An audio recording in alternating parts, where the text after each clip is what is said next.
মাছ এর আগে দেখিয়ে দিয়েছি, গন্ধরাজ পাবদা, সর্ষে পাবদা, পাবদা পেঁয়াজ দিয়ে ঝাল। আজকে নর্মাল সিম্পল পাবদা দেখাবো। এর আগে বেগুন দিয়েও পাবদা দেখিয়েছি। আর সিম্পল একটা পাবদা মাছের ঝাল, টাটকা জ্যান্ত পাবদা মাছগুলো একদম তাজা। পাবদা মাছটা সিম্পল একটা ঝোল পাবদা মাছের দেখাবো, নর্মাল একটা ঝোল। গ্যাসটা তো ধরে নিয়েছি, কড়াইটা বসিয়ে দিলাম, মাছটা ভেজে নেব। কড়াই গরম হয়ে গেছে, দিয়ে দেবো তেল।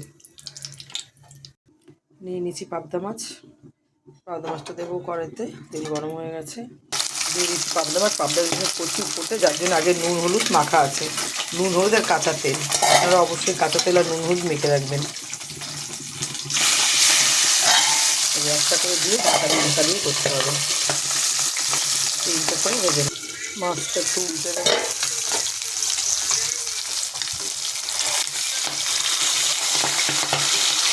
উল্টে দিয়েছি, মাছটা এত ফোটে, এই জন্য উল্টানোর পর দেখাচ্ছি, ঢাকা দিয়ে উল্টাতে হচ্ছে। মাছটা তুলে নেবো, হয়ে গেছে। একদম সিম্পল পাবদা মাছ করবো, একদম কোনো এক গাদা কোনো মশলা না, সব গুঁড়ো মশলা দিয়ে করবো।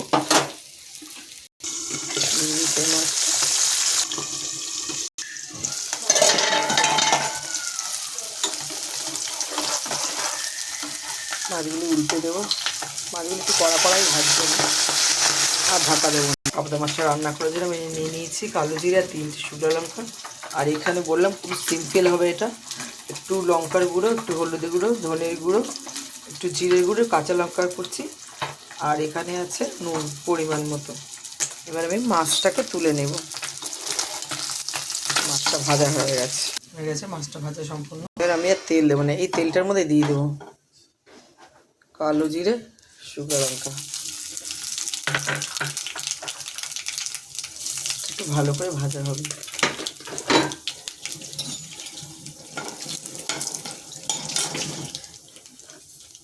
এবার যেটা করব, দেবো আগে একটু জল, দিয়ে দেবো সব মশলাগুলো একবারে। একদম সিম্পল, খুব স্বাদ হবে মাছটা খেতে এইভাবে রান্না করলে। এর আগে অনেক রকম দেখিয়েছি পাবদা মাছ, বেগুন দিয়ে, তারপরে সর্ষে পোস্ত দিয়ে, পেঁয়াজ দিয়ে ঝাল, অনেক দেখিয়েছি। এটা আজকে অন্যরকম একটু দেখাচ্ছি।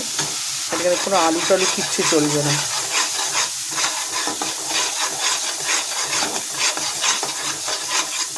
ধনে পাতাটা লাগবে না, বানানোর আগে একটু ধনে পাতা লাগবে। দেবো একটু জল, যেহেতু আমি শুকনো মশলা দিয়েছি, এই জলটাতে মশলাটা একটু ইয়ে হবে। গ্যাসটা একদম কমিয়ে দেবো একটু। শুকনো লঙ্কাটা কিন্তু সম্বার দিতেই হবে, শুকনো লঙ্কা, কালো জিরা এই তরকারিটার মধ্যে।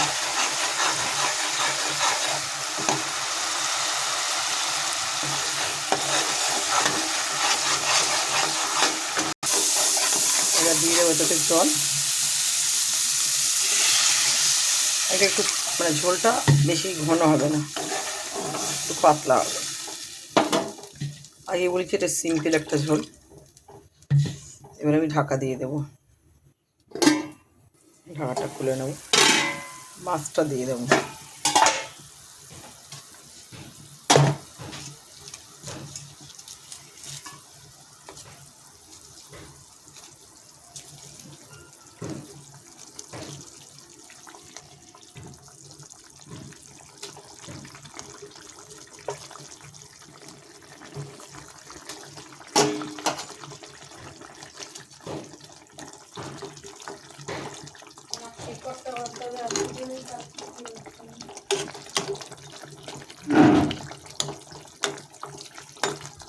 একটু বসানো থাকবে, গ্যাসটা কমিয়ে ঢাকা দিয়ে দেবো।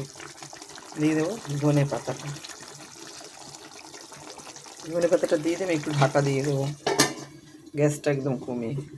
হয়ে গেছে, ফেলে দেবো, নামিয়ে নেবো এবার মাছটা।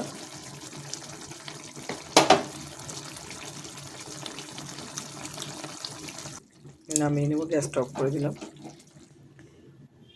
দেখুন কেমন এসছে কালারটা। অল্পই কিন্তু আমি লঙ্কার গুঁড়ো দিয়েছি আর কাঁচা লঙ্কা, সম্পূর্ণ গুঁড়ো মশলাতে করেছি। এটা কিন্তু পাবদা মাছ পাতলা সিম্পল, একদম সিম্পল না, কিন্তু এই ঝোলটা খেতে খুব সুস্বাদু হয়।